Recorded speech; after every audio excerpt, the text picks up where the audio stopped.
Boa noite a todas e todos. Eu sou Silvio Oxman, sou coordenador do Comitê Científico para Patrimônio do Século XX do ICOMOS Brasil, e tenho o prazer de abrir essa conversa, esse webinar, a preservação do patrimônio do século XX, a discussão multidisciplinar e as diferentes escalas do objeto, a cidade. Primeiro eu queria agradecer a toda a organização do ICOMOS, ao presidente Leonardo Castriota, ao Marcos Olender pela organização desses seminários, e queria colocar para vocês um pouco o que vai ser discutido hoje, uma questão que é fundamental na discussão da arquitetura e da cidade, que é o morar no século XX, né, que passa o século inteiro como um assunto muito importante. A gente vai ter algumas aproximações hoje feitas pelos colegas, e que nesse momento de pandemia, na virada do século agora, com o Covid, passa a ser, de novo, uma discussão fundamental, como morar, o que é habitar a cidade. A gente volta a ter discussões profundas sobre o que é esse morar. Então, eu espero que esse seminário de hoje possa trazer algumas provocações interessantes, e eu rapidamente passo a palavra para a mediadora, que é a Cláudia Carvalho, que é arquiteta com doutorado na FAO, sobre preservação de arquitetura moderna, participou da equipe que fez a recuperação e preservação do Palácio Capanema, e foi tecnologista sênior da carreira de Ciência e Tecnologia da Fundação da Casa do Rui Barbosa até o ano passado, 2019. Atualmente é professora dos cursos de mestrado profissional da Fundação Casa do Rui Barbosa e da FAO-UFRJ.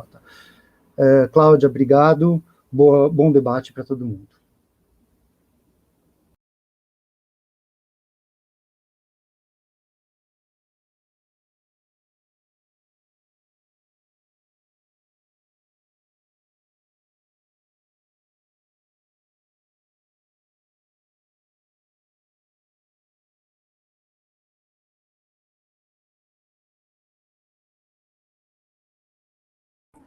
Cláudia, desculpa, você está sem microfone, precisava começar de novo, desculpa te interromper.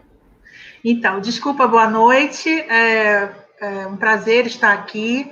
Gostaria de agradecer ao Silvio Oxman pelo convite para participar como mediadora desse webinar, e dizer que vamos conversar hoje com os colegas Eduardo Rossetti, Flávia Brito e Marta Peixoto sobre esse tema que o Silvio já falou, que são os desafios de morar moderno no século XX. O Eduardo Rossetti é professor adjunto da Faculdade de Arquitetura e Urbanismo da Universidade de Brasília, credenciado no programa de pós-graduação em Arquitetura e Urbanismo e membro do LabEURB. Destaca o seu interesse por História da Arquitetura e Projeto, com pesquisas sobre arquitetura do século XX, Oscar Niemeyer, Brasília, revistas de arquitetura e patrimônio. Autor de diversos artigos e dos livros Arquiteturas de Brasília, de 2012, e Palácio Itamaraty, Arquitetura da Diplomacia, de 2017. Olá, boa noite, Eduardo. Boa noite. A Flávia é professora na Faculdade de Arquitetura e Urbanismo da Universidade de São Paulo, da Universidade de São Paulo, bacharel e licenciada em História pela Universidade Federal Fluminense e graduada em Arquitetura e Urbanismo pela Universidade Federal do Rio de Janeiro. Obteve o título de mestre e de doutora em Arquitetura e Urbanismo pela Universidade de São Paulo. Realizou pós-doutorado na Université de Paris Panthéon-Sorbonne em 2020, foi arquiteta concursada do IFAM entre 2005 e 2013, foi diretora de pesquisa e documentação do INEPAC, Instituto Estadual do Patrimônio Cultural do Rio de Janeiro, e consultora da Unesco. É autora dos livros Entre a Estética e o Hábito, o Departamento de Habitação Popular, Blocos de Memória, Habitação Social, Arquitetura Moderna e Patrimônio Cultural, e coautora do livro Domesticidade, Gênero e Cultura Material. Recebeu diversos prêmios por suas pesquisas, livros e projetos. Boa noite, Flávia. Olá, boa noite a todos e a todas. A Marta é graduada pela Faculdade de Arquitetura e Urbanismo da Universidade Federal do Rio Grande do Sul, mestre e doutora em Teoria e Crítica da Arquitetura no PROPAR, da Universidade Federal do Rio Grande do Sul também, com bolsa do ETSAB em Barcelona. Foi coordenadora da Faculdade de Arquitetura e Urbanismo Ritter dos Reis entre 2006 e 2014. É professora associada do Departamento de Arquitetura da Universidade Federal do Rio Grande do Sul, coordenadora da pós-graduação em Arquitetura, PROPAR, e pesquisadora nível 2 do CNPq. É diretora da ANAMPARC, membro do Docomon Internacional e integra o Comitê de Design Interior do ICOMOS Brasil. Faz parte do grupo de pesquisa Projetar no Construído, do CNPq, e coordena a pesquisa Heterogeneidade, Arquitetura Moderna, Observações desde o Interior. Manteve escritório focado em arquitetura de interiores desde 1995 até 2017, quando passou a ser professora com regime de dedicação exclusiva na Universidade Federal do Rio Grande do Sul. Pesquisa e publica sobre os temas de interiores residenciais, interiores modernos e patrimônio moderno. Boa noite, Marta. Boa noite a todos. Então, eu vou explicar um pouco como vai funcionar a dinâmica desse webinar. Cada um dos palestrantes vai ter um período curto de tempo para jogar o seu tema principal. Na sequência, faremos as perguntas e depois abriremos para o nosso público. Gostaria de lembrar a nossa audiência que vocês podem mandar perguntas e comentários que nós vamos estar discutindo e respondendo aqui durante a nossa programação. Então, o primeiro a falar vai ser o Eduardo Rossetti, que vai lidar com a questão relacionada à articulação da preservação das superquadras de Brasília e o planejamento urbano do Distrito Federal. Obrigada, Eduardo. A palavra é sua. Obrigado, boa noite a todos. É um prazer estar aqui com vocês. Eu aceitei esse convite na proposta de ter realmente uma conversa com vocês. Agradeço o Silvio Oxman pelo convite, agradeço a Cláudia Carvalho, a Carla Ângela e a Carla Freitas por essa oportunidade de poder pensar um pouco questões sobre Brasília e a questão desse morar moderno numa cidade em que foi inventada justamente pensando essas questões a partir da superquadra, digamos, como ícone desse morar moderno. Quando o convite foi feito, eu pensei muito, lembrei de uma crônica do Rubem Braga, que perguntava o que seria Brasília depois que ela superasse o esquema da prancheta, como ele falava. E nós estamos há 60 anos além desse esquema da prancheta. Quer dizer, o plano piloto comemorou 60 anos, e vale lembrar que o Distrito Federal também comemorou 60 anos. E eu chamo a atenção disso porque, nessa perspectiva do morar moderno, é claro que as superquadras se colocam como o fator estruturante do plano piloto. A rigor seriam 120 superquadras, depois viraram 118, porque 2 viraram um parque, nascentes. Mas as superquadras, elas contêm um conjunto enorme, variado, de arquiteturas dos anos 60, 70, 80, 90, dos anos 2000, e, ao mesmo tempo, vamos dizer, tem um conjunto enorme de arquitetos e construtores que fizeram esses projetos, desde o Hélio Show, o Eduardo Negri, o Mauro Esteves, a Mayumi Watanabe, o Marcílio Mendes Ferreira, etc. e tal. O que é interessante pensar nessa perspectiva é que esse também conjunto de arquiteturas contemplam valores diversos, expressões arquitetônicas diversas, e, ao mesmo tempo, constroem as superquadras e constroem essa escala residencial dentro do arcabouço urbano do Lúcio Costa. A minha questão, acho que é um pouco articular esse raciocínio, vamos dizer, da superquadra com uma escala maior, é não só considerar os blocos, a sua arquitetura, o conjunto dos blocos perfazendo as quadras, o conjunto de quadras perfazendo o tecido urbano, né, mas pensar o quanto esse esquema da superquadra está, vamos dizer, resguardado, amparado por legislação, né, que preserva o esquema de pilotis, 6 pavimentos, a arborização ao redor, etc. e tal, mas também o quanto, por dentro desse esquema, é possível pensar na transformação desse morar, de edifícios e espaços pensados para o morar moderno, que vai se adaptando e se transformando em morares contemporâneos, modos de morar contemporâneo.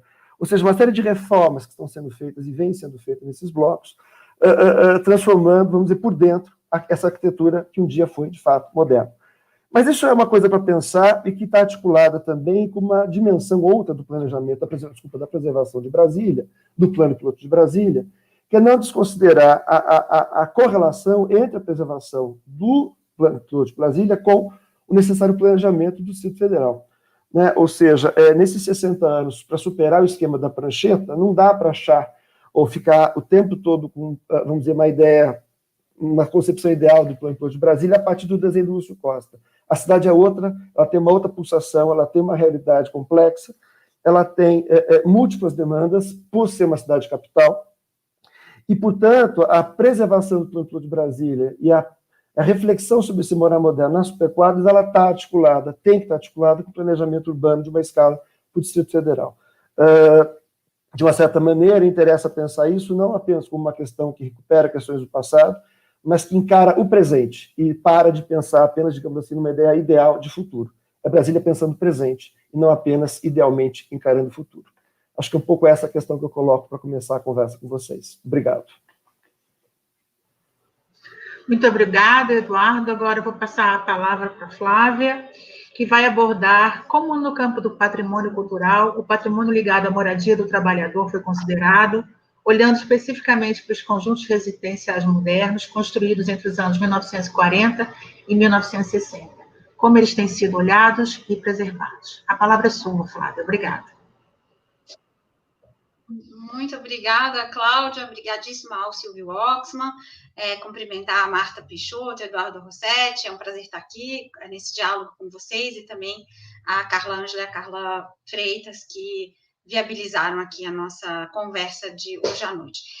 Eu queria começar primeiro pensando a partir das desigualdades do campo do patrimônio no Brasil. Essas desigualdades, elas são muito grandes, são muito profundas e já foram tratadas por algumas autoras, como a Silvana Rubino, a Simone Schifone, e elas são muito variadas, essas desigualdades. Elas vão das práticas seletivas até a distribuição desigual dos bens tombados pelo território nacional. Me parece que a habitação social, no século XX, né, pensando que a gente está nesse comitê do século XX, ela é muito emblemática, é um terreno fértil para pensar a extensão dessas desigualdades que pairam sobre o campo do patrimônio cultural. Então, uma análise muito rápida dos dados sobre o que está preservado, em nível federal, pelo IPHAN, a gente tem 13 bens de habitação social no universo de em torno de 1.300 bens culturais, 1.250, 1.300, aí incluídos os centros históricos, o que em números individuais aumenta. Nos níveis locais, os números são um pouco melhores, mas ainda profundamente desiguais, como é o caso do Condefat, que são 17 bens para cerca de 650 bens tombados. Pensar, então, como que essas duas agendas de desigualdades e a da habitação, ela é exponencial, né? Onde caberia pensar o patrimônio, de que serviria pensar o patrimônio cultural nessa agenda da habitação social. Então, mais do que defender essa valoração como um fim em si mesmo, o que só faria sentido a partir do entendimento das pessoas e das vontades na sociedade, o que não é o escopo aqui, eu queria muito problematizar como se pode considerar e como tem sido considerado. Então, meu olhar é muito mais a partir da seleção, né, da prática seletiva mesmo. Né? E como a gente sabe, há um entrelaçamento que é sobejamente conhecido entre os modernos e o patrimônio no Brasil, e no que se refere à seleção dos bens tombados, essa seleção tem sido feita, historicamente, num entrelaçamento entre a historiografia da arquitetura e o que já é consagrado por essa historiografia. Então, o patrimônio é quase operativo dessa própria historiografia da arquitetura. Então, no caso da habitação social, essa constatação, que eu já fiz em outros momentos, em outras pesquisas, ela fica um pouco complicada, de tão desigual que é essa nossa relação. Então, pensar que existe uma produção substantiva de habitação social no Brasil, quer dizer, muito menor do que seria necessário, do que é o nosso déficit, mas que ela faz parte da constituição das nossas cidades. E ela não tem sido considerada. Então, eu queria destacar 3 aspectos, só para a gente, para iniciar, qual é o meu ponto de partida. A primeira coisa seria entender essa produção no seu sentido mais ampliado, lembrando, mais uma vez, que a gente está num comitê do século XX. Então, por exemplo, as vilas operárias, elas fazem parte de um processo de modernização. Recentemente, muitas dessas vilas foram demolidas em São Paulo e houve movimentos importantes da sociedade reclamando por desses espaços como espaços de memória, eles foram praticamente desconsiderados. A gente teve casos importantes de perdas patrimoniais com o apoio da sociedade, então é uma questão de como incluir e o que incluir nesse universo. Segundo, pensar a razão, né, um outro aspecto, né, que seria o segundo, pensar a razão da exclusão de determinados bens icônicos das listagens de tombamento, para dizer que o pedregulho espera desde a década de 80 o reconhecimento em nível federal pelo IPHAN, que ainda não chegou. O Zezinho Magalhães, que é o conjunto do Artigas em São Paulo, também icônico da nossa historiografia, reconhecido, teve o seu pedido de tombamento negado pelo CONDEFAT no contexto da obra do Artigas. Então, porque era muito complicado, porque era de habitação social, toda uma série de dificuldades que o patrimônio coloca no reconhecimento e que não parecem, talvez, justificáveis, enfim, excluem esses bens. E, finalmente, uma terceira questão mesmo nos casos onde a proteção acontece, essas proteções, às vezes, têm incorrido em sérias dificuldades de compreensão dessas obras nos seus significados históricos, arquitetônicos e sociais. Então, para dar um exemplo da Vila Serra do Navi, que foi estudado pela Maíra Onofre, que a orientadora está aqui, a Cláudia, eu fui co-orientadora no mestrado profissional do IPHAN, mostrou que todas as transformações que eram feitas pelos moradores, os usos, eles tinham dificuldade de ser aceitos pelo órgão de patrimônio que tinha no projeto do BRATIC um ideal.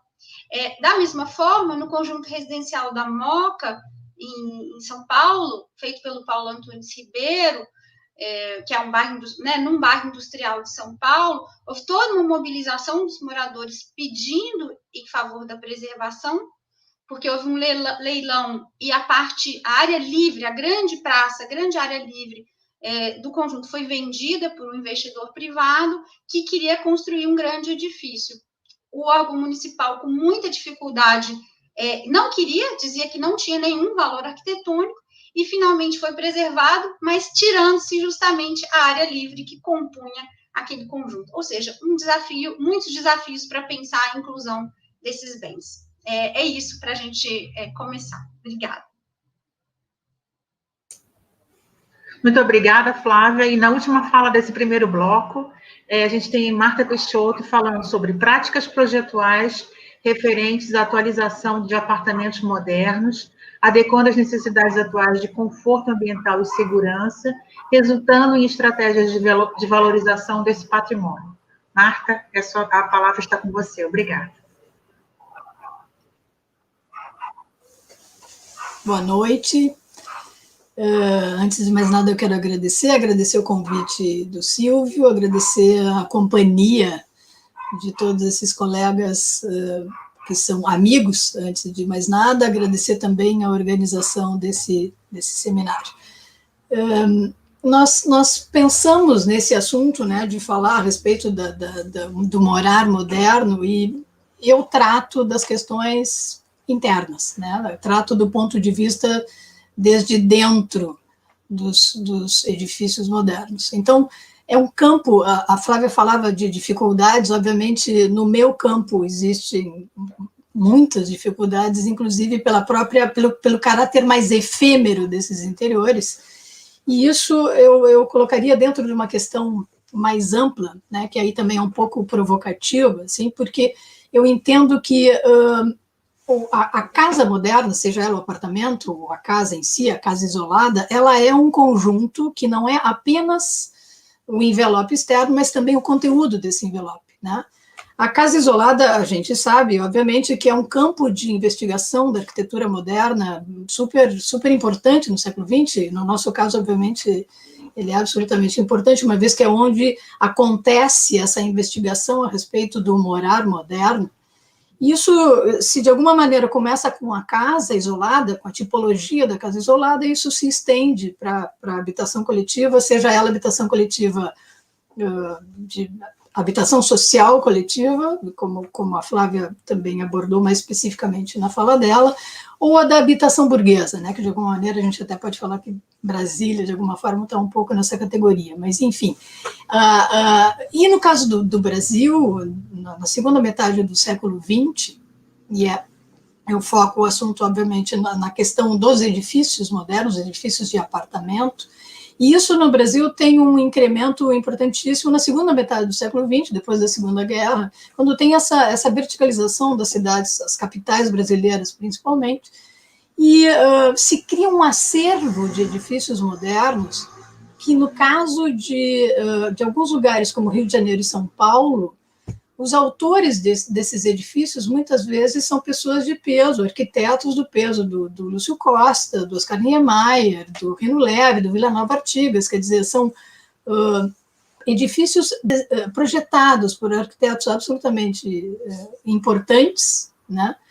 E mesmo no caso de Porto Alegre, por exemplo, onde eu estou isolada, existe também a produção de um acervo importante, até diria que talvez uma fase das mais interessantes da arquitetura moderna brasileira é justamente nesse período, dos anos 50 60, quando também tem a construção de um acervo de bastante interesse de edifícios residenciais, que como conjunto tem uma coisa interessante, né, principalmente.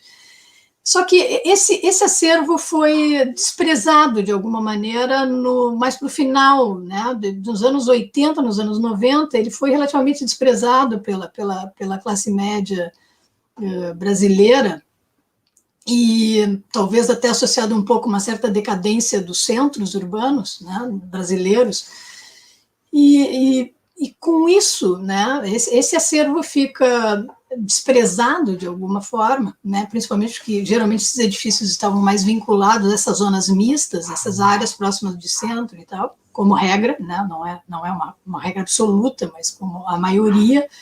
E esse acervo, então, que é abandonado, inclusive também pelo mercado imobiliário, né, que a burguesia passa a viver mais em lugares mais monofuncionais, bairros mais residenciais.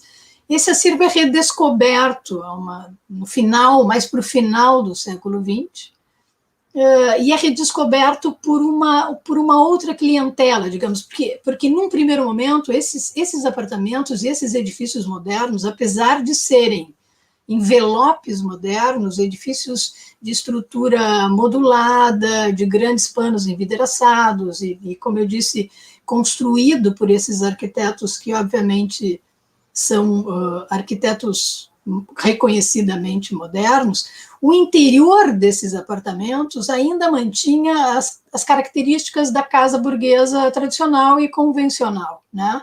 Então, se criou uma situação um tanto heterogênea, para dizer o mínimo, né? Uma situação um pouco quase esquizofrênica, assim, de um envelope moderno com um conteúdo tradicional ou um conteúdo convencional, né?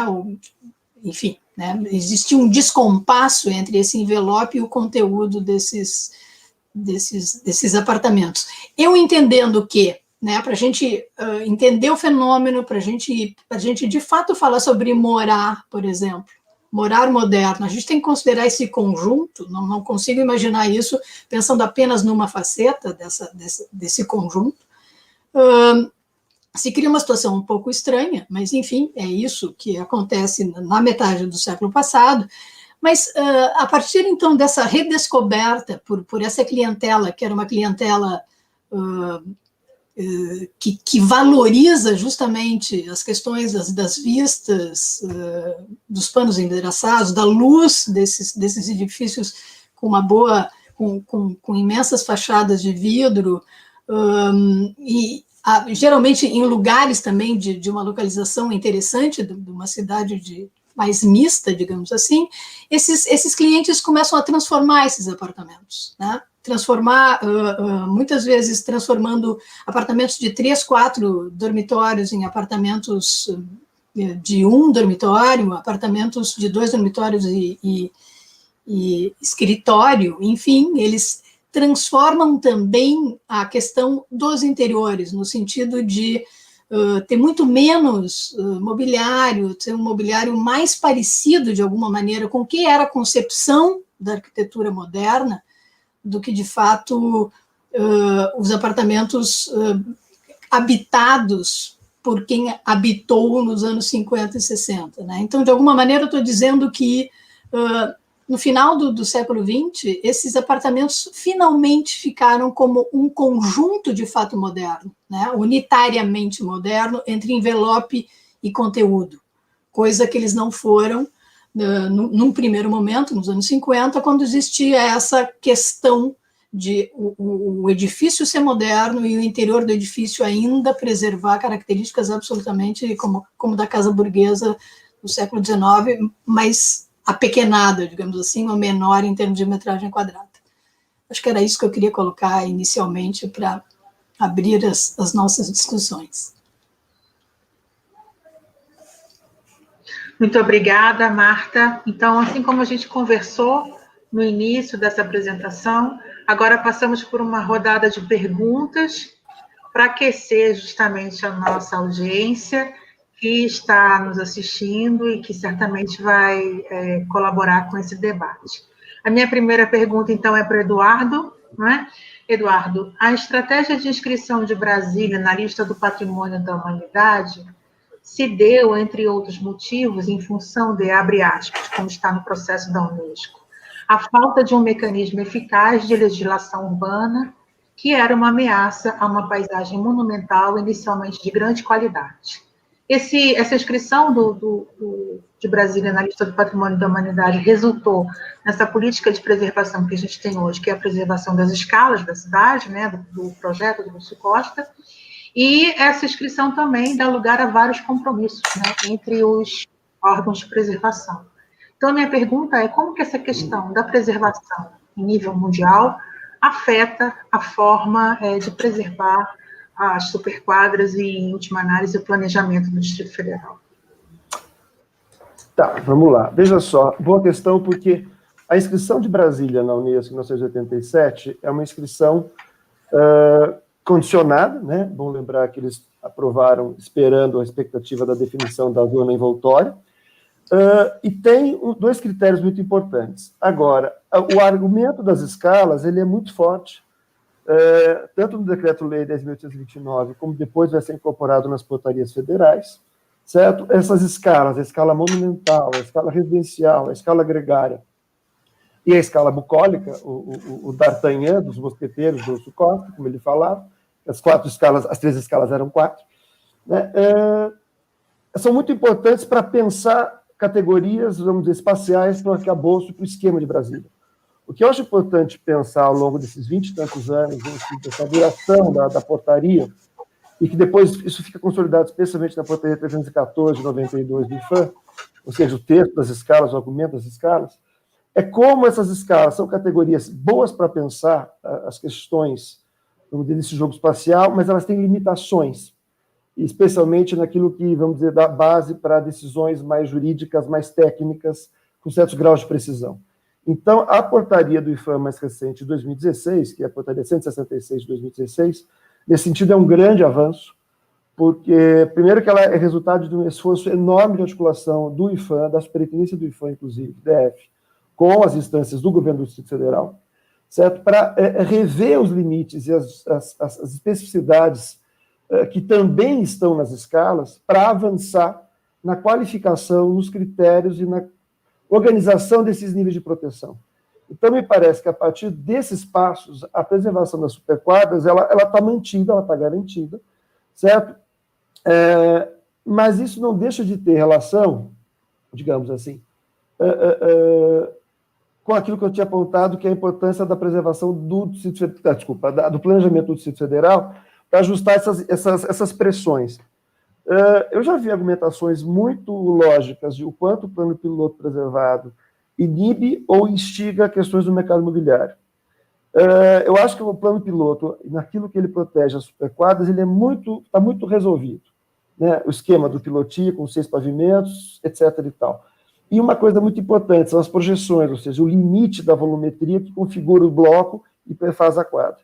Então, a rigor, esse esquema está preservado. O que eu lembro, é importante pensar, que o plano piloto tem o morar na superquadra, mas tem as quadras 700, tem o Cruzeiro, tem a Octogonal, tem a Vila Telebrasília, tem a Vila Planalto.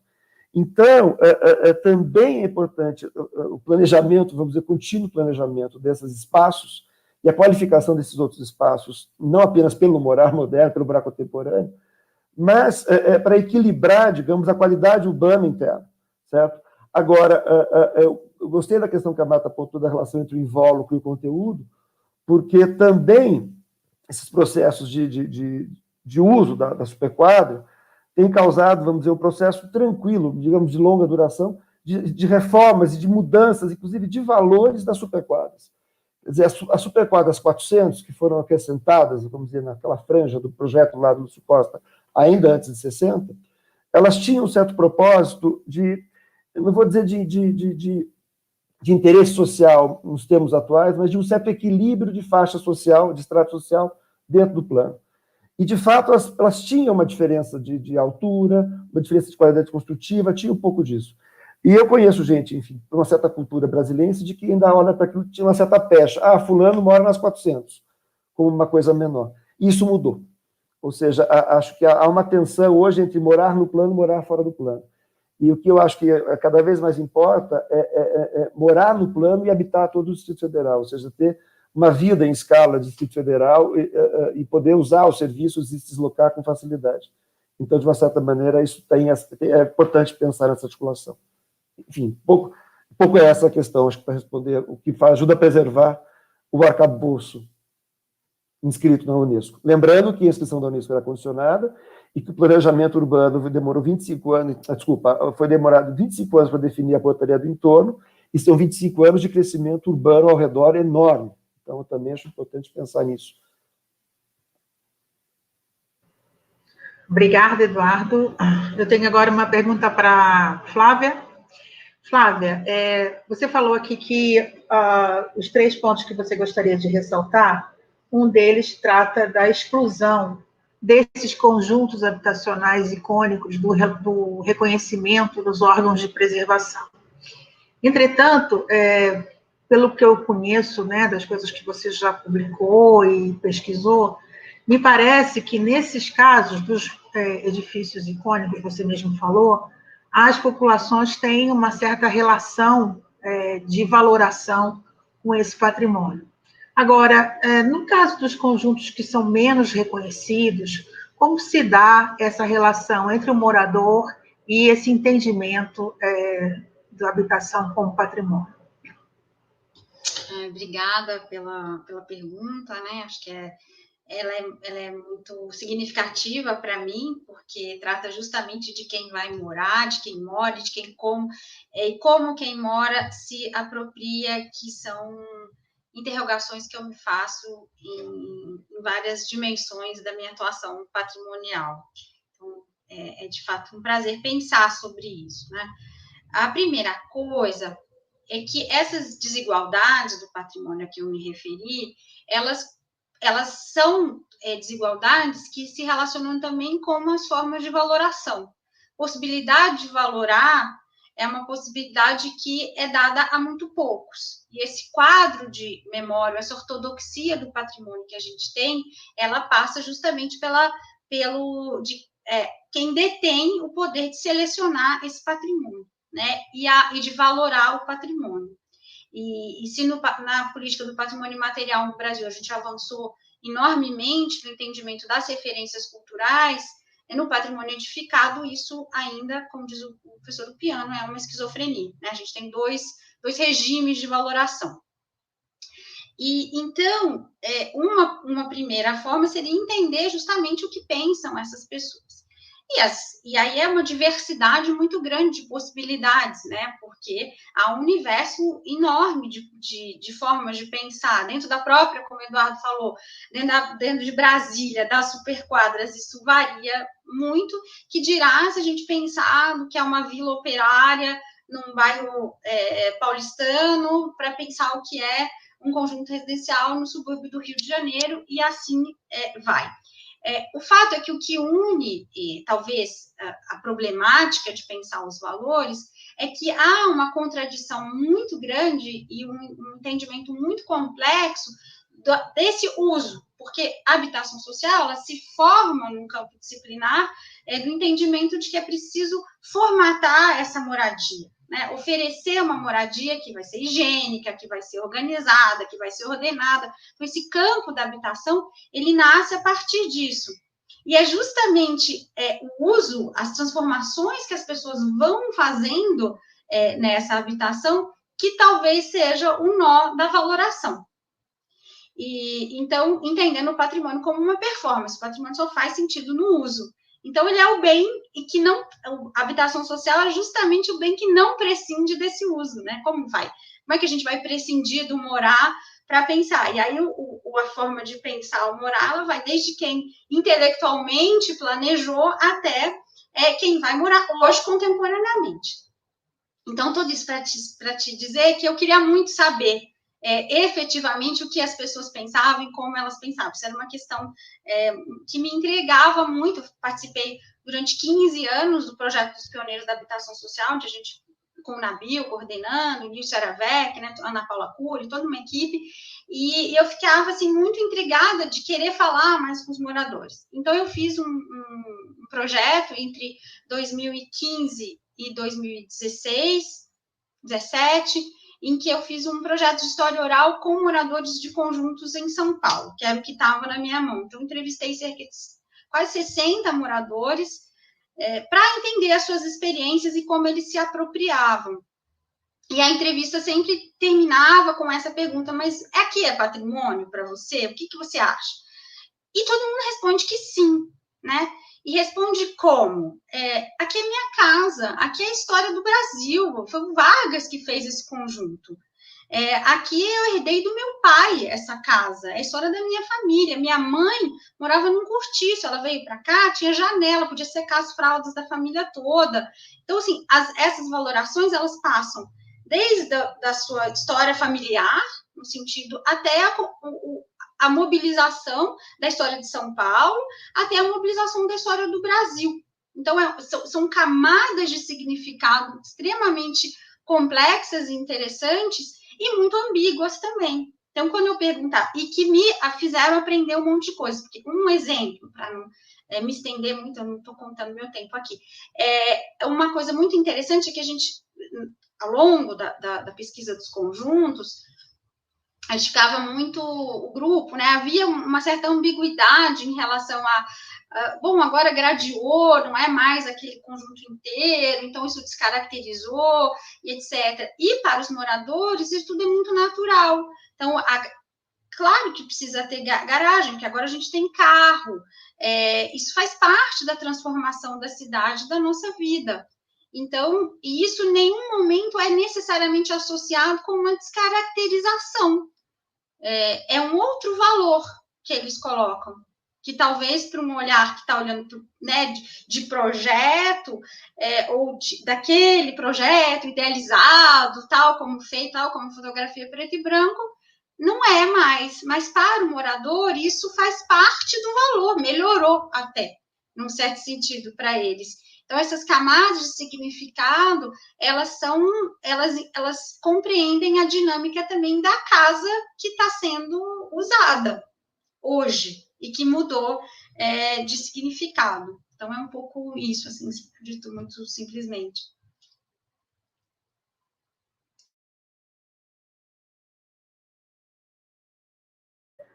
Obrigada, Flávia. Então, agora eu tenho também uma pergunta para você, Marta. Que também. Eu penso assim, que a valorização... Está ouvindo? Está me ouvindo? Sim.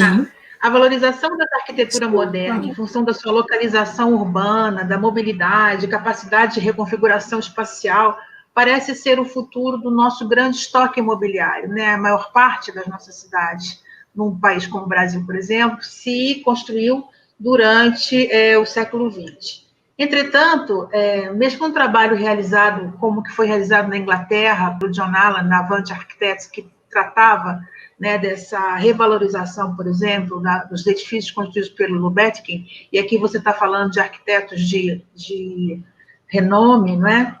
Essas experiências não podem ser, assim, entendidas exatamente como preservação.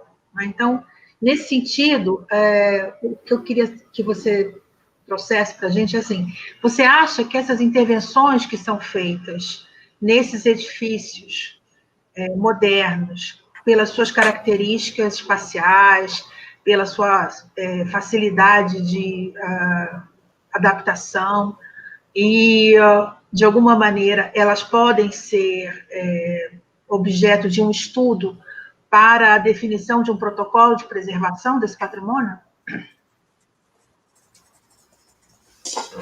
Cláudia, sinceramente, começando pelo fim, eu acho isso muito difícil, né? Porque, de alguma maneira, muito do que disse a Flávia em relação aos conjuntos de habitação social, né? Mas, de qualquer maneira, ela está falando de habitação e, de alguma forma, de uma questão que é a customização, né, dos moradores da sua casa, do seu apartamento, o que seja, né? Então, eu acho que, por mais que eu insisto nisso, porque acho que é muito importante essa questão da gente olhar sempre os interiores e entender um projeto como um todo, em que a gente tem que entender os interiores. Eu não estou falando aqui apenas, digamos, da arquitetura interna, da arquitetura pelo lado de dentro. Estou falando desse conjunto mesmo, que algumas vezes implica em algo que até a gente, de vez em quando, tem um pouco de receio de dizer, mas decoração, ou que eu prefiro chamar como ambientação, né?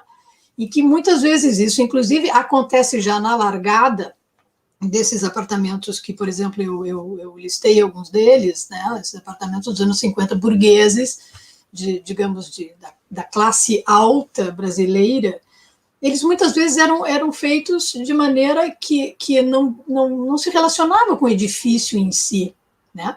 Então, acho que são duas coisas um pouco diferentes.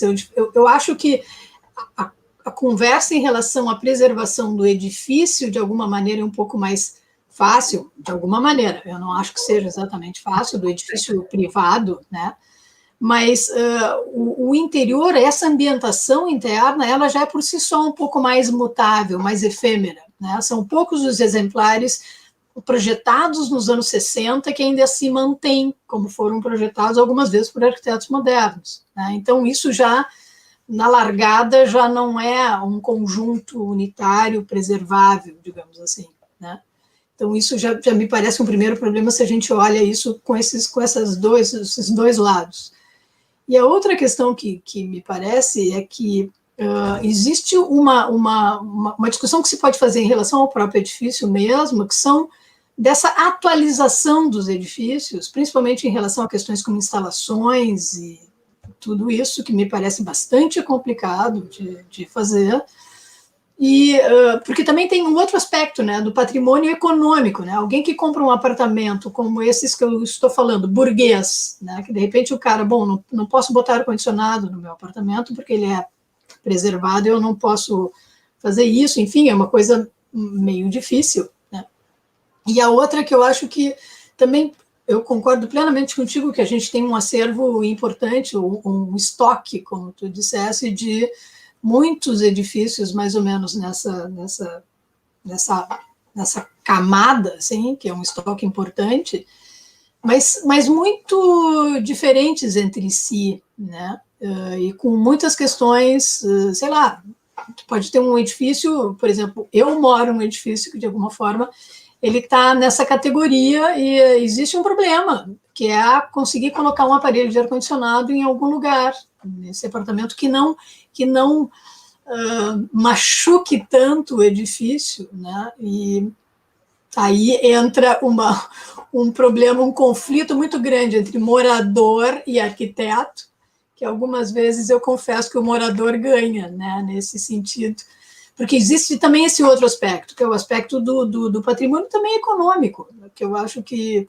Porque aí que me parece uma questão, eu acho que talvez o assunto não seja tanto a preservação, como talvez a conservação, porque também, por outro lado, essa renovação evita, em alguns casos, a decadência total e absoluta dos edifícios, porque essa renovação de morador acaba fazendo isso, mas a gente teria que lidar assim, numa boa, com coisas tipo trocar uma esquadria de alumínio, ou, desculpe, uma esquadria de madeira para uma esquadria de alumínio, e, enfim, criar alguma coisa para poder, de fato, colocar os aparelhos de ar-condicionado, essa coisa de uma certa adaptação, que eu acho que é, não sei, talvez na minha cabeça isso seja mais a conservação do próprio edifício, né, do que, de fato, a preservação do edifício, como algumas vezes pode ser feita em casas, nisso que eu digo que é um contraponto para a gente pensar, que são as casas, muitas vezes casas isoladas, que são mantidas, isso é bastante comum fora do Brasil até, casas-museu de si mesmas, né? Que aí a casa está ali congelada no estado no qual ela foi projetada, mas não mora ninguém ali, ela não é uma casa, né? Ela é um conjunto residencial congelado naquele tempo e preservadíssimo. Algumas vezes a gente tem exemplos muito incríveis, sei lá, a Casa Tugendhat, por exemplo, é uma coisa fantástica, só que ela está vazia, né? Quer dizer, agora é muito mais, mas ela não é uma casa com moradores, e está perfeita, no estado quase original, obviamente, até mesmo algumas adaptações são disfarçadas para dar a cara da coisa original, mas elas não são mais habitação. Então, não sei bem se preserva o objeto, mas não se preserva, neste caso, o uso do objeto. Então, não sei se isso é preservável, quer dizer, se é preservar ou não, não sei. São muitas questões que a gente precisa se organizar para responder nessa virada de século, né? Sim. Agora, vamos passar, então, para um terceiro momento do nosso webinar e responder perguntas da audiência. Tem aqui uma pergunta que um pouco, eu acho que vocês já mencionaram de uma forma não sistematizada, e que eu acho que pode ser respondido um pouquinho por cada um, que é a pergunta da transformação, né? Há, nesse discurso que vocês estão apresentando, nas questões que vocês estão levantando sobre a forma de morar do século XX, que atravessou o século XXI, que patrimonializou, que musealizou, ou que transformou, que adaptou, ou que continuou sendo muito agradável, como é o caso da Superquadra, a necessidade de uma transformação tanto quanto essa que a Marta coloca em relação à infraestrutura, a necessidade de colocar um ar-condicionado num edifício que foi bem pensado numa época em que acreditava-se na ventilação natural cruzada, né? E a gente vai ter aí uma série de edifícios com essa dificuldade, só para citar um, por exemplo, o Parque Guinle é um edifício que vive esse problema, que é um edifício tombado no Rio de Janeiro, que agora é uma zona tropical muito quente, né, e muito úmida, então, realmente, a questão climática, a questão da alteração do clima é um problema para esse tipo de arquitetura. No hemisfério norte foi, durante muito tempo, uma questão relacionada à dificuldade de calefação, e agora, aqui no hemisfério sul, a gente está vivendo de uma maneira bem globalizada, a dificuldade de resfriamento desses edifícios que transpassam o século, né? E essa necessidade de transformação aliada às mudanças da cidade, né? Quando se pensou, por exemplo, a Superquadra, a densidade de Brasília, as cidades satélites, a forma de comunicação entre essas pessoas que moravam nessas casas e que circulavam na cidade, era uma relação bem diferente, assim como eu acho que era diferente a situação do Pedregulho, que hoje em dia vive no meio de uma área de risco, não é? Como praticamente toda a cidade do Rio de Janeiro tem uma série de questões relacionadas ao tráfico de drogas e a dificuldade de controle e segurança da população nesses locais, né? Então, um pouco eu queria que vocês pensassem o que pode restar dessa arquitetura do século XX no século XXI, que a gente poderia chamar de original, que a gente podia chamar de autêntico. Eduardo, quer começar? Sim, posso começar, sem problema. Essas mudanças de Brasília são tão intensas e tem coisas que a gente às vezes acaba esquecendo, mas eu me lembro de ler uma pesquisa, um texto que fala de um cálculo que era pensado de um automóvel por apartamento, né? isso dá um volume de carros muito pequeno. Hoje você consegue ter praticamente um automóvel para quase cada morador de cada apartamento. Isso faz, inclusive, com que certos apartamentos superquadros não tivessem garagem, porque você podia deixar o carro embaixo, ali perto do pilotinho, e tudo mais, tinha o carro funcional, etc. e tal. Então, isso é parte isso dá uma imagem da quantidade de mudanças que incidem sobre o arcabouço da superquadra. Eu acho que essas mudanças, vamos dizer, no caso das superquadras, tem mudanças exteriores, de revestimento, tem mudanças um pouco de fachada, tem mudança um pouco por modismo. Recupero aquilo que a Marta falou, tem muita mudança de interior, de infraestrutura, de instalação, especialmente, né? Quer dizer, demandas de banheiros, dividir banheiros, reconfigurar a divisão de quarto.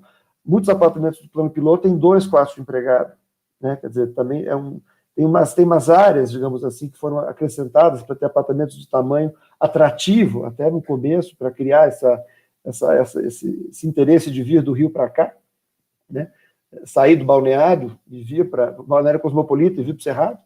Então, eu acho que algumas dessas mudanças, elas têm, digamos, um certo estímulo nos anos 80, 90, de uma revisão plástica desse edifício.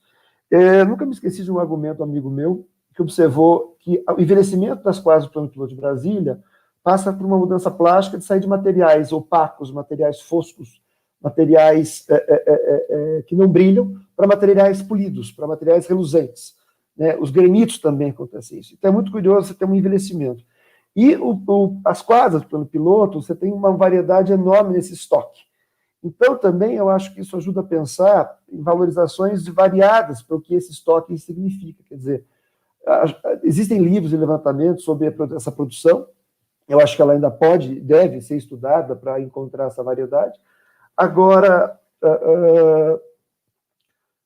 não dá para... O tombamento, vamos dizer, ele preserva o esquema, 6 pavimentos, pilotia, etc. Agora, a rigor, você tem uma superquadra tombada, preservada no nível do Distrito Federal, no GDF, e o restante está preservado pela escala federal, pela Portaria Federal. Então, no limite, seria possível adquirir um bloco de apartamentos, implodir e construir outro, certo? Vamos dizer, dentro do esquema da projeção, do tamanho, vai ter tanto de largura, tanto de altura, etc. E tal. É possível fazer isso. É caríssimo, evidentemente. Ainda existe uma superquadra totalmente vazia, que é a 107 Norte, e existem algumas projeções, vamos dizer, por novas arquiteturas, esperando novas arquiteturas. Ou seja, a cidade, o arcabouço plano piloto da superquadra ainda não está pronto, ainda não está inteirinho pronto. Tá? E nós vemos, assim, reformas acontecendo, algumas de caráter realmente, vamos dizer, de exterior, com troca de caixilharia, enfim, toda mudança nesse sentido, e muita troca de revestimento, certo? Tem uma questão fundamental que é o envelhecimento do concreto. Isso é uma coisa que a gente não pode deixar de pensar também, como é que vai ser encarar isso, mas isso é um outro problema. Enfim.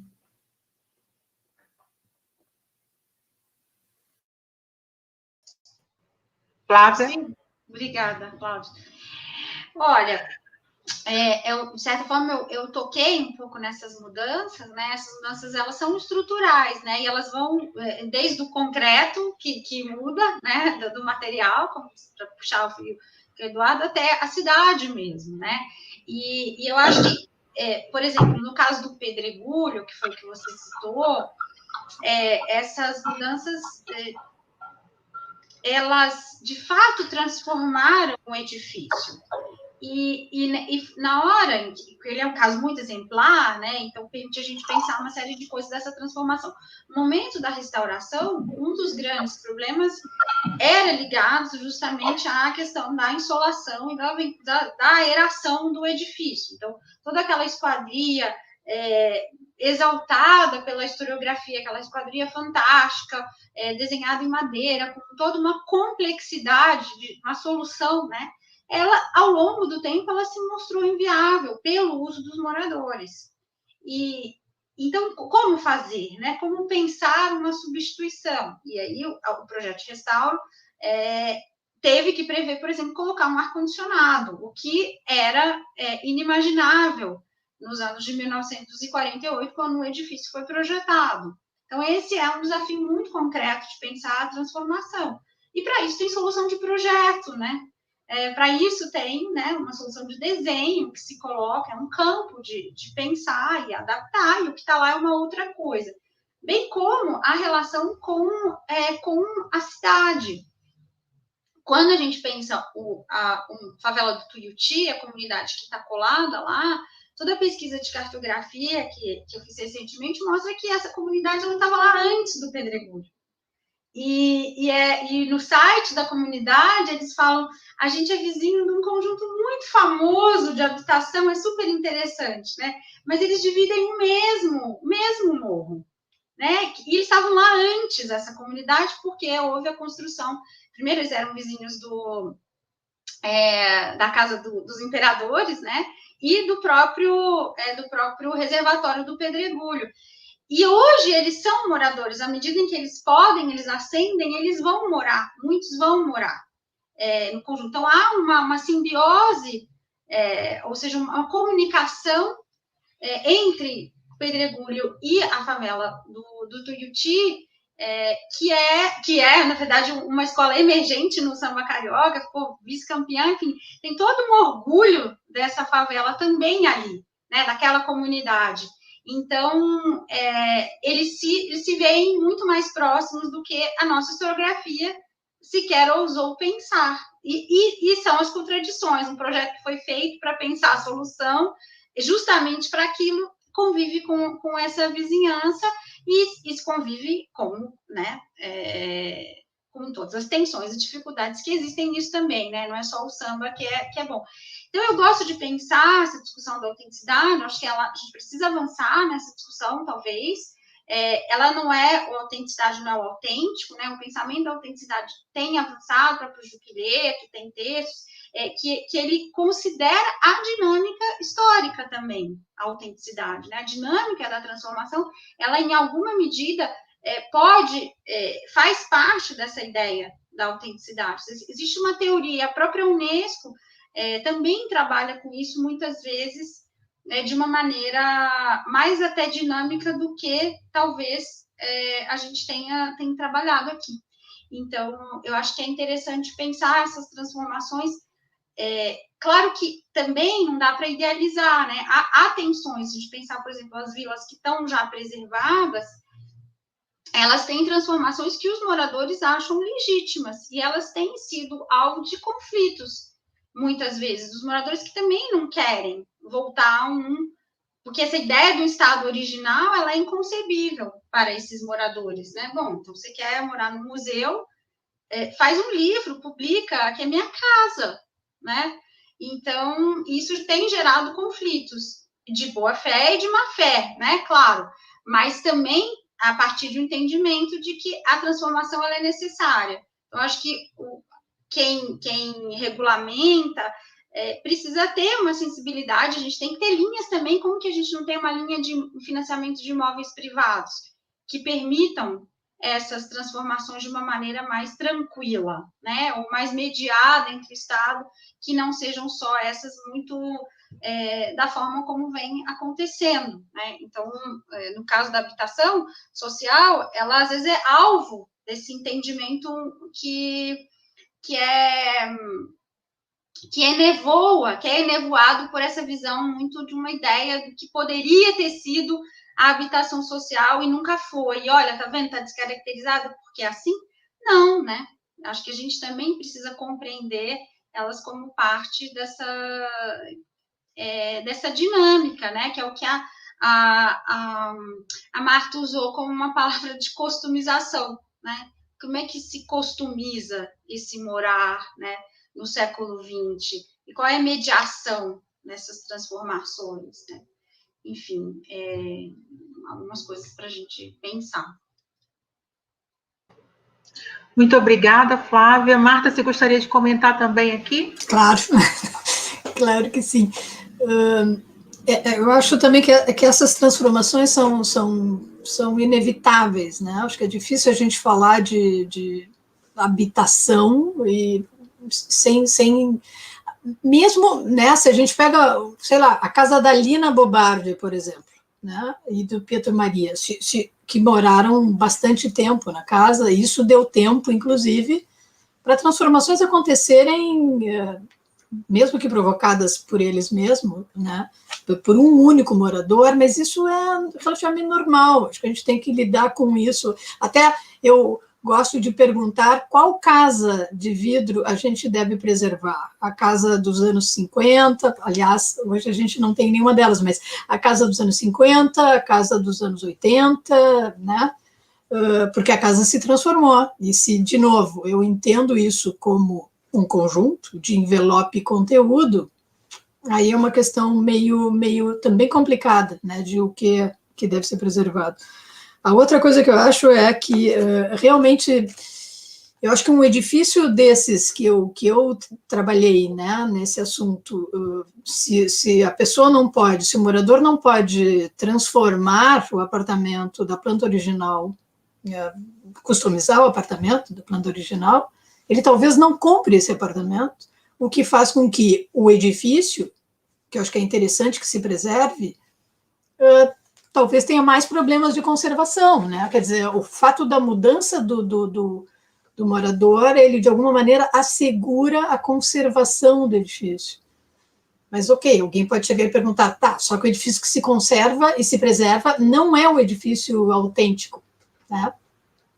Mas é um pouco um falso dilema, talvez, porque o edifício, na sua condição de autenticidade, talvez não se preserve de maneira alguma mesmo, ou se preserva vazio, né?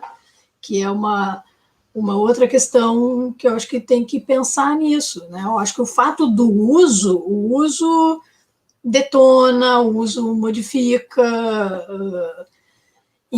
e tem, eu acho que principalmente aí é no meu departamento, né, que é o departamento íntimo, digamos assim, também é comum de acontecer essa preservação aos olhos da cidade, né, dá uma certa disfarçada que o edifício é preservado, e dentro, protegido do julgamento externo, dentro de casa, esses edifícios se modificam completamente. Também já não é mais o conjunto, a proposta original, não é mais a proposta original. Mas algumas vezes a vida também apresenta algumas surpresas, né? Porque como é o meu argumento um pouco provocativo em relação a esse assunto, algumas vezes essa transformação acaba deixando o conjunto mais moderno do que ele foi no momento da sua utilização primeira, né? O que é uma coisa um pouco, parece paradoxal, mas acontece, que é o que eu diria que é de volta para o futuro, que eu acho que é um pouco a situação que a gente está em relação a este acervo, né? É claro que também acho que aí tem um pouco de sorte nesses exemplos, sorte, não sei, mas essa arquitetura, primeiro ela começou a ser, digamos, consumida, essa dos apartamentos modernos, por um público bem específico, gente mais afeita, né, mais próxima desse universo da arquitetura, da arte, enfim, digamos assim, intelectuais, muitas vezes, mas uma certa altura do campeonato isso também ficou uma coisa mais... se expandiu essas imagens da arquitetura moderna, esse símbolo da arquitetura moderna como uma coisa cool, digamos assim, né? Eu não sei, e isso houve isso como uma distinção, eu acho que é importante, que eu não sei o que vai acontecer, porque é isso que eu disse, assim, muitos desses interiores são modernos hoje, as pessoas compram móveis para botar dentro desses apartamentos, agora, de 1960, né? Daqui a pouco talvez isso, que realmente é um pouco mais modismo, digamos assim, pode passar. E aí eu não sei mesmo, até mesmo se esse estoque que estamos falando vai ser valorizado do jeito que ele é hoje, né? Que até existem imobiliárias especializadas, principalmente em São Paulo, nesse mercado especificamente, né? Vira uma distinção ser moderno nesse momento. Muito obrigada, Marta. Eu tenho aqui uma pergunta da Cláudia Baeta Leal. Como vai, Cláudia? Que bom tê-la aqui conosco. E a pergunta dela é: qual seria o risco do reconhecimento como patrimônio dessas edificações modernas e a expulsão dos moradores tradicionais ou empobrecidos? Patrimônio pode significar expulsão? Flávia, você quer responder? Posso responder para a querida Cláudia. Obrigada pela pergunta.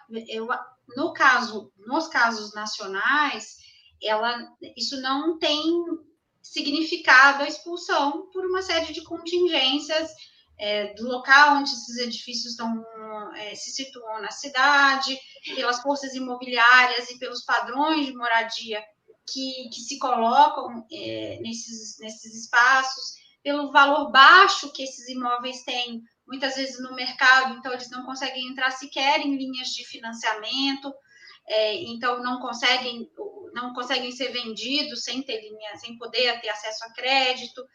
Então, eles não têm significado isso. Quer dizer, há uma pressão, no caso da Moca, voltando ao exemplo da Moca em São Paulo, que é um bairro da Zona Leste, o Operário, etc. Tem uma transformação imobiliária absurda, né? Em volta do conjunto tem torres, né, com aqueles padrões de condomínios fechados, com todos os serviços lá dentro, etc., vizinhos ao conjunto. E os moradores desejam sair para justamente morar num desses espaços. E não, ao contrário, a valorização acontece, né? Não necessariamente. Então, os moradores falaram, olha, minha filha comprou e se arrependeu, porque aqui é muito melhor, no final das contas, o apartamento é muito melhor, mas isso não tem um valor de mercado, e por isso ela imaginou que investir o dinheiro num espaço como esse seria melhor. Mas eu acho que no momento em que esse valor, que talvez uma moda, né, de morar, de consumir o moderno, chegasse a esses lugares, como a gente vê em edifícios de classe média, como a Marta tem estudado e falou aqui, eu acho que corre-se esse risco. Mas no caso brasileiro, não. E aí a gente tem talvez o pior dos mundos, porque, por exemplo, no caso dos conjuntos da França, existe um Estado que gerencia uma política habitacional até hoje e não permite que esses espaços se valorizem e se gentrifiquem. No caso brasileiro, a gente não tem mais um gerenciamento do Estado, né? Não tem mais uma política de Estado para aluguel, para manutenção, e os moradores estão ali gerenciando aquilo que era antes uma coisa pública, mas que não é inteiramente privada. Então, no momento, me parece que a situação ela não tende a acontecer essa valorização. Mas, claro que o processo de preservação, ele coloca a transformação imediata, né? E ela tem um significado que talvez a gente só vá compreender no momento em que essa valorização for posta em marcha, o que tem sido colocado em marcha não necessariamente significou um valor, como é o caso das vilas operárias, né? Significou muito mais uma transformação do que uma valorização. Pode ser que quando esses conjuntos venham a se patrimonializar, mas não é a tendência, né, que vem acontecendo. Justamente a patrimonialização, ela é desejada porque ela é um objeto de valor. Eles reconhecem, eles desejam um valor do patrimônio oficial justamente como um valor. Então, obrigada, Flávia. Temos aqui agora uma pergunta do Juliano Carvalho. Obrigada, Juliano, pela sua pergunta. Professor Eduardo, até que ponto a proteção legal às superquadras está de fato resolvida? Exceto casos pontuais, não há proteção arquitetônica. Com isso, embora certa qualidade urbana seja preservada, parte fundamental da ambiência, que depende da arquitetura, não está e vai sofrendo perdas a cada dia. Eduardo, por favor. Ok. Antes de mais nada, eu preciso fazer uma correção, porque eu demoli a quadra errada. A superquadra vazia é a 207 Norte. A 107 Norte está muito bem, obrigado, com projetos arquitetônicos extraordinários da Mayumi Watanabe. Além do que, é a quadra que fica ao lado do Beirute da Zanorte. Então, é impossível demolir, de certa maneira. Nesse sentido, a pergunta é muito bem-vinda e eu acho que ela ajuda a pensar um pouco, tem a ver com aquilo que a Marta havia falado, de imobiliárias especializadas, desse moderno. Eu me lembro quando esse livro aqui foi lançado em 2008 pelo IFAM, que é a Invenção da Superquadra, houve um interesse enorme de historiadores arquitetos pelo livro, mas também eu lembro de um comentário do então superintendente de que houve uma corrida de pessoas vinculadas ao mercado imobiliário atrás do livro, porque aquele livro tinha um certo catálogo, um certo inventário, um certo levantamento de edifícios que tinham algum grau de assinatura, controle e um certo pedigree. Então, perceber, isso é 2008, 2009, ou seja, perceber como é que esse processo vem, vamos dizer, paulatinamente, de valorização e destaque de certas arquiteturas. De fato, a portaria tem preservação, um certo limite da superquadra, mas ela não implica numa escala arquitetônica mais precisa. O que me parece interessante, por outro lado, é que esse problema fica em aberto pela portaria em nível federal, mas ele abre uma oportunidade de discussão e de, vamos dizer, especulações e pesquisas e decisões, inclusive, numa escala do governo do Distrito Federal. Talvez seja uma outra maneira de pensar também a escala e a competência da preservação de Brasília em outras esferas de poder que não apenas a esfera federal, certo? Quer dizer, acho que isso é uma coisa boa para pensar. Eu não tenho informações precisas sobre o andamento de tombamentos e graus de preservação em outras escalas, outras superquadras, aquela que eu havia comentado, que é o quarteto da 107, 108, 207, 208 Sul, certo? Que é a unidade de vizinhança que está ali em volta da igrejinha, aquele pedaço. Mas também lembraria uma outra coisa importante de pensar em relação às superquadras, que é uma certa incompletude do projeto e que existem muitas projeções de entrequadras que não foram construídas. Então, se eu falei que nós temos blocos de apartamentos que não foram edificados, nós temos outros terrenos, digamos assim, que são as projeções, esperando ou alteração de uso para virem a ser construídos, vendidos, etc. e tal. Então, esse estoque é muito difuso, certo? Agora, eu acho que, como eu falei, eu acho que é uma oportunidade em aberto para pensar essas preservações de outros níveis. Quer dizer, quantos blocos do Eduardo Negri interessam preservar? Onde eles estão? Do Lauro Esteves, por exemplo. Então, eu acho que isso abre um problema nessa outra escala. Reitero isso.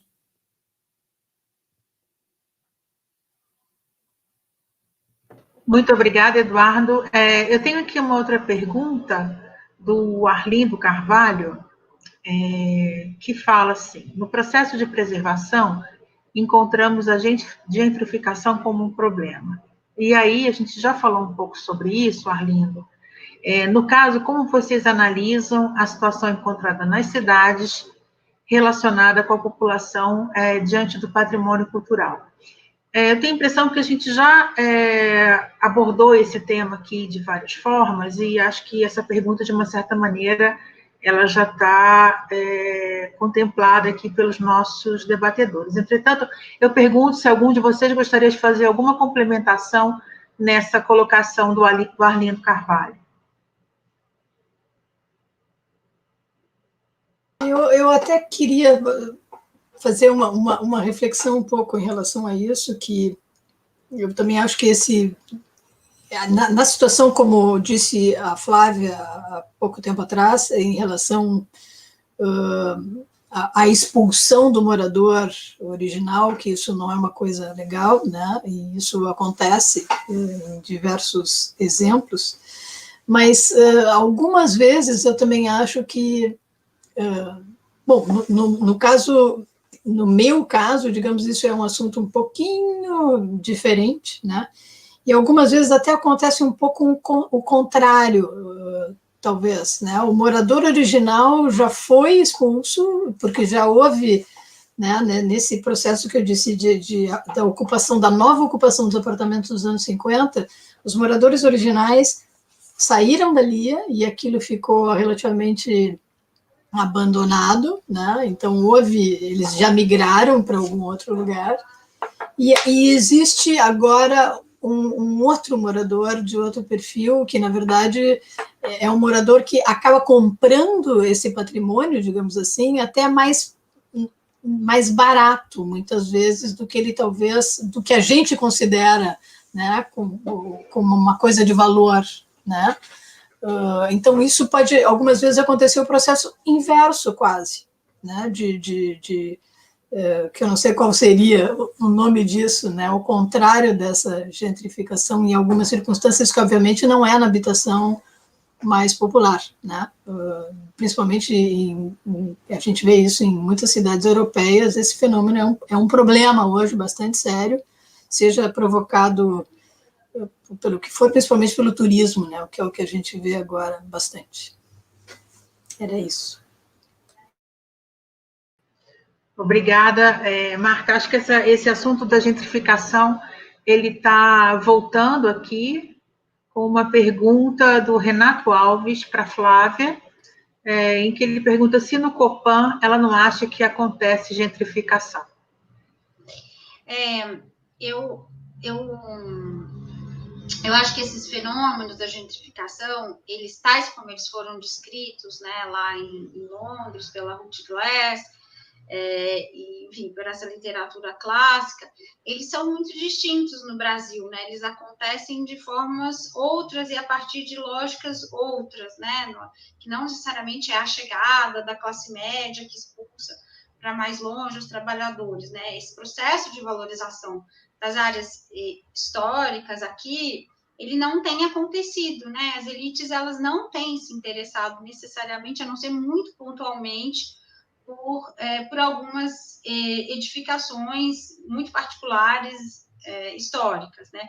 De resto, a elite não quer morar no Pelourinho, a elite não quer morar necessariamente na área central do Rio de Janeiro, naquele casario que é o Saara, enfim. E muitos projetos têm sido tentados, mas não necessariamente têm atraído essa classe média. O centro de São Paulo talvez seja um pouco diferente. E eu acho que o Copan, e talvez eu tivesse que ter dito isso inicialmente, né, ele é um imóvel de uma promoção privada. Eu acho que aí nos imóveis de promoção privada são diferentes desses públicos, que são feitos pelos institutos de aposentadoria e pensões, pelo Departamento de Habitação Popular. Esse processo tem acontecido de maneira diferente. Eu acho que o que houve no Copan foi um processo de valorização imobiliária, muito parecido com esse fenômeno que a Marta comenta, né? Então, há uma cobiça mesmo de morar naquele lugar como um espaço de valorização, mas que não necessariamente tenha significado uma expulsão de quem não pode mais morar ali. Então, eu acho que precisaria da gente compreender melhor quem era que morava ali para entender quem foi morar ali. Posteriormente, quem mora lá atualmente que vê nesse valor do centro, de morar no centro, um valor positivo, digamos assim. E não necessariamente é uma elite que está provocando a expulsão. Eu arriscaria dizer lá, há uma valorização, sim, há um interesse, mas ele é um edifício que tem características, por exemplo, tem um monte de kitnet, né? E departamentos muito pequenos. Então, enfim, eu acho que é um caso muito interessante mesmo, para pensar esse processo de valorização desse imaginário do moderno que ronda esses espaços do morar. Acho que eu, assim, dito muito brevemente, mas é muito interessante a questão. Bom, nós estamos nos aproximando do final do nosso webinar. Temos aqui mais uma pergunta da arquiteta Carla Coelho. Obrigada, Carla, por estar conosco. A pergunta vai para a Flávia. Ela pergunta assim: Flávia, você acredita que a adoção de instrumentos como planos de gestão da conservação, construídos com a participação dos diversos atores, pode contribuir para o equilíbrio entre preservação e adaptação? Essa é a nossa última pergunta. Tá, eu vou responder rapidamente, porque a gente está no final. Eu desejaria muito que isso fosse a realidade, né? Que a gente tivesse planos de gestão e planos, instrumentos de gestão pactuados entre os diversos autores e que isso fosse possível, né? Fazer. A gente tem poucos exemplos. A Cláudia é coordenadora de um plano de gestão bem sucedido. E o caso o Renato também, que está aqui, né, na Fiocruz, quer dizer, há instituições que têm feito esse plano de gestão. No caso do Pedregulho, o Alfredo Brito, que fez o restauro, ele morreu, né, assim, foi até o fim da vida dele, dizendo que tinha que fazer um plano de gestão para o pedregulho, sem o qual todo o esforço ia ser perdido. A gente não tem essa prática, né, ainda de fazer isso, as nossas políticas são muito efêmeras, está no momento em que tudo está sendo destruído no patrimônio, então é difícil, mas eu desejaria que isso seria a verdade, né? Que isso fosse uma prática, que o plano de gestão pactuado fosse respeitado e fosse feito como uma prática habitual do patrimônio. Acho que isso seria o desejável. Obrigada, Flávia. Então, agora nós temos alguns minutos para concluir esse webinar, que, na minha opinião, trouxe diversos assuntos super interessantes, tanto para quem gosta de patrimônio moderno, como quem está interessado em preservação e nas nossas cidades e na transformação que esse patrimônio do século XX necessariamente precisará ter agora no século XXI, diante de todas as crises que a gente está vivendo. Acho que as questões levantadas pelos palestrantes e também as perguntas que vieram da plateia nos ajudaram a formar um panorama bastante interessante sobre a diversidade do que é preservar, como é preservar e por que preservar esse patrimônio do século XX, esse patrimônio que a gente ainda habita, que a gente ainda vive, que a gente ainda circula, que é, assim, parte da nossa vida e que dificilmente a gente vai conseguir responder essas perguntas no curto prazo, né? Só um distanciamento histórico, só uma reflexão mais aprofundada através de pesquisas como as que estão sendo desenvolvidas pelos nossos colegas aqui, poderão nos indicar um caminho a seguir. Então, para esse final, eu gostaria de pedir, então, a todos vocês uma última reflexão para a gente poder encerrar aqui o nosso webinar. Eduardo, por favor. Ok. Eu havia insistido na questão de planejamento do Distrito Federal para preservação do plano piloto. E eu queria, então, reiterar as escalas de planejamento do plano piloto, que me parece que está na hora de olhar um pouco mais para a escala residencial. Nós já trabalhamos muito com a escala monumental. Existe na escala monumental preservação em nível de arquitetura que, de fato, vamos dizer, amplia aquilo que é o escopo da portaria, como eu falei, que é de escala urbana, mas acho que isso reiterou a impressão de que é hora de olhar para a escala residencial do plano piloto e fazer ver e pensar essas arquiteturas e esse morar moderno, e talvez até morar pós-moderno em Brasília. É isso. Obrigada, Eduardo. Muito obrigada. Flávia? Eu gostaria de agradecer muito aos colegas aqui desse diálogo, ao Silvio e ao público que esteve conosco, fez perguntas tão interessantes, e pensar, né, nesse desafio do que é do patrimônio moderno não reconhecido, popular, dos territórios populares, das áreas não necessariamente ainda reconhecidas pelo patrimônio. É isso que me move a pensar na democratização do patrimônio. Obrigada demais. Obrigada, Flávia. Marta? Eu também na verdade, achei muito legal essa conversa, essa discussão e essa concepção, assim, em relação a essas diferentes escalas. No final das contas, a gente também tratou de diferentes, não apenas diferentes escalas, mas diferentes um pouco abordagens. E eu talvez repita algo que o Eduardo disse, no sentido de que eu também acho importante a gente tratar, né, da questão dos edifícios, digamos, ordinários, né, mais ordinários, em que talvez o assunto ainda esteja muito incipiente, assim, né? Não os monumentos, e algumas vezes também a questão da habitação popular, que talvez por ter esse caráter de ser do Estado, isso já seja abordado de maneira um pouco diferente, né? Mas a questão do privado, de alguma maneira, que é bastante difícil e que eu acho que a gente tem que refletir realmente sobre esse assunto. É isso. Muito obrigada, Marta. Então, nós encerramos aqui esse webinar, que trata do patrimônio do século XX. Nós tivemos várias exposições, discussões, questões do público. Esse webinar, como foi falado no início, ele é um webinar preparatório para o 4º Simpósio Científico do ICOMOS Brasil, que vai ocorrer em novembro. E nós, então, contamos com a presença de todos vocês, aí na tela está passando onde vocês podem se inscrever. E foi um prazer estar aqui com a Marta, com a Flávia, com o Eduardo. Eu quero mais uma vez agradecer ao Silvio Oxman, que é o coordenador do Comitê do Patrimônio do Século XX, por esse convite, muito honroso de estar aqui moderando essa conversa. Quero agradecer a todos que estiveram conosco na plateia, nossos amigos, nossos colegas, nossos companheiros, né, de interesse na questão do patrimônio.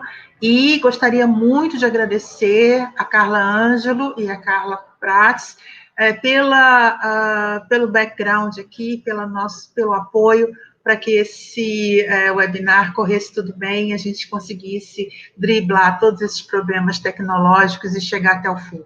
Muito boa noite a todos e muito obrigada. Obrigado, agradeço a todos, foi ótimo.